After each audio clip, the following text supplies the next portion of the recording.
Olá, este é o momento literário do canal Verbo Redondo. Eu sou o Paulo Conde Paulino e hoje pretendo falar-vos acerca de um escritor que eu conheço muito bem, na medida em que foi meu colega enquanto missionário para o Alentejo, e é para mim um gosto, uma honra falar acerca dele. Sabem, há um problema, antes de mencionar propriamente o livro, há um problema que tem assolado a nossa sociedade e julgo que agora, segundo as últimas notícias e estudos, se é que é possível falarmos já em estudos fidedignos, mas pelo menos há uma apreciação geral em que diz que a depressão tem tomado conta das pessoas, assim como a ansiedade.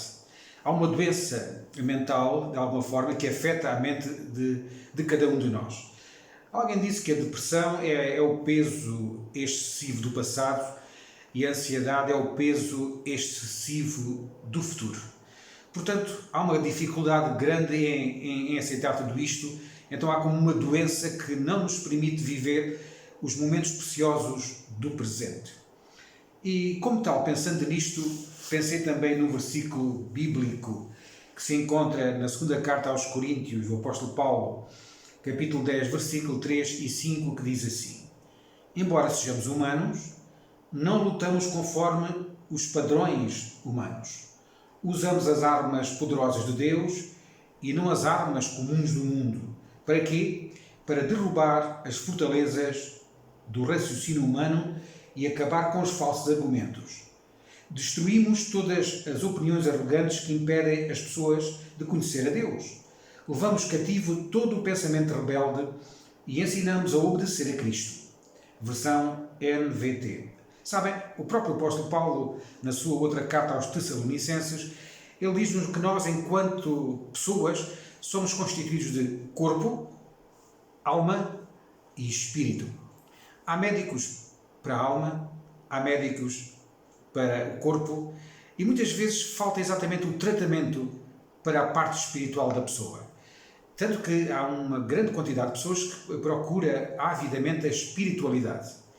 Nós, como cristãos, claro está, a nossa espiritualidade baseia-se nas Escrituras Sagradas e na experiência que temos com Deus na nossa vida. Seguimos esses princípios. Portanto, tratamos do corpo, graças a Deus pelos médicos, tratamos da alma, do pensamento, graças a Deus pelos psicólogos, pelos psiquiatras, etc.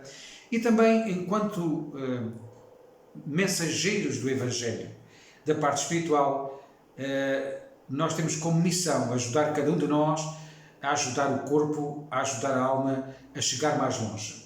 Conforme a Escritura que lemos lá no 2 Coríntios 10, 33, 5, diz que usamos as armas poderosas de Deus para quê? Para derrubar as fortalezas do raciocínio, do pensamento. Muitas vezes levantam-se grandes fortalezas na nossa mente, grandes barreiras, grandes muralhas que nos impedem de prosseguir a nossa vida. E é isso que muitas vezes tem acontecido e tem procrastinado muitas vidas, pessoas que adiam a vida para sempre e, além de adiarem a vida, não conseguem avançar por causa das muralhas, das fortalezas que têm no pensamento e, além disso, como não vêem a solução, alguns deles chegam até ao suicídio. Primeiro começa pela depressão, pela ansiedade e depois, não tendo mais respostas, eles socorrem mesmo à última arma que se tem, que é o próprio suicídio.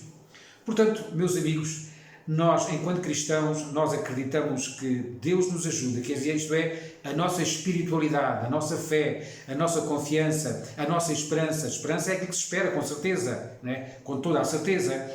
Então, ajuda-nos a derrubar, a vencer essas fortalezas.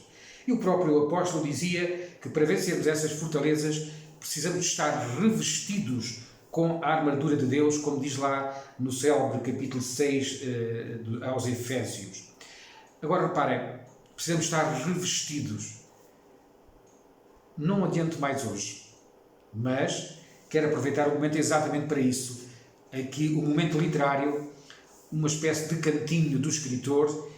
Então hoje quero-vos apresentar este livro. É um livro de contos do meu amigo Nathanael Paula. Sabem, cá em casa temos também um outro Nathanael, que é o nosso filho, o Nathanael Filipe, e quando comecei a trabalhar com o Nathanael Paula, o escritor, eu deparei-me com esse benigno problema. Eu dizia sempre, não bastava um, agora tenho dois, não é?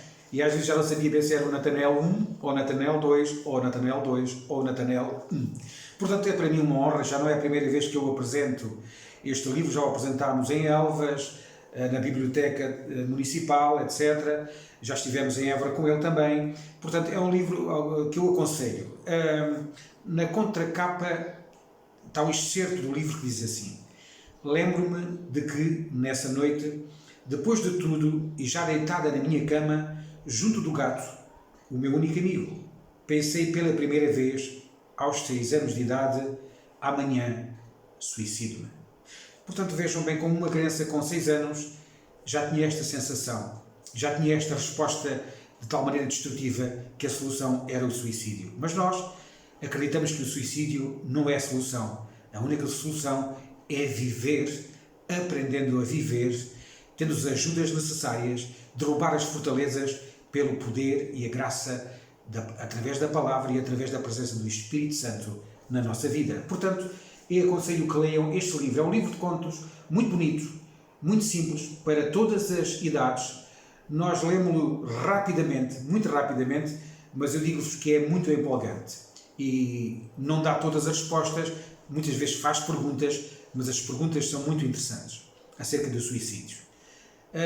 Quero-vos apresentar um pouquinho mais do escritor. Natanael Sales Paula nasceu em 81, no Ribatejo, estudou Química e exerceu como analista químico durante 7 anos. É casado com a Eunice Paula, tem 2 filhos adotivos, formou-se em Teologia pelo Instituto Bíblico das Assembleias de Deus e tem exercido o seu ministério em vários locais do país e entre os quais entre as várias regiões aqui no nosso querido Alentejo. Já esteve em Elvas, agora está em Odmira, continua sempre com este amor pleno pelo Alentejo, não fosse a sua mãe alentejana. Portanto, meus amigos, aconselho vivamente que adquiram este livro, Amanhã Suicide-me, do escritor Natanael Paula. Para algum contacto, alguma dúvida ou que queiram adquirir, basta ligarem ou escreverem pelo correio do nosso grupo e do nosso canal Verbo Redondo. Deus vos abençoe e não esqueçam, a depressão é o peso do passado, se a ansiedade é o peso do futuro, o melhor é viver o presente, como disse Jesus Cristo, basta a cada dia o seu mal, isto é, basta viver o dia de hoje. Amanhã o Senhor proverá. Deus vos abençoe. Um abraço deste que vos fala.